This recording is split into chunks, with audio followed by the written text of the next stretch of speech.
కార్తీక దామోదర గయా దామోదర ఆత్మ దామోదర లింగ దామోదర దామోదర కృతికా మహాలక్ష్మీ నమో నమః.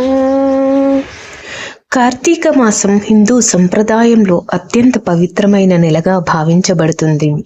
దీపాలంకరణ, దేవాలయ దర్శనం, వనభోజనం, ఏకాదశి వ్రతాలు వంటి ఎన్నో ఆచారాలతో ఈ నెలను ఎంతో భక్తి శ్రద్ధలతో జరుపుకుంటాము.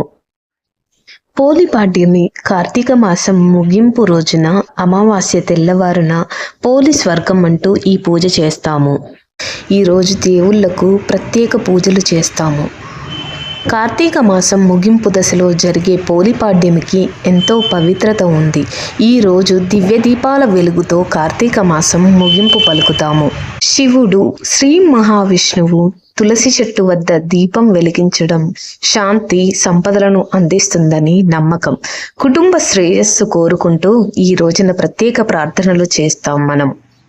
కార్తీక మాసంలో ఏ కారణం చేతైనా దీపారాధన చెయ్యలేకపోతే పోలిపాడ్యమి రోజున రోజువారీగా 31 వత్తులు, ఈ రోజు కూడా చేయవలసిన 2 వత్తులు కలిపి మొత్తం 33 వత్తులని అరటి దూటలో వెలిగించి నీటిలో వదలడం ద్వారా కార్తీక మాసం నెలంతా చేసిన పుణ్యం ఈ రోజు ఒక్కరోజు చేస్తేనే కలుగుతుంది.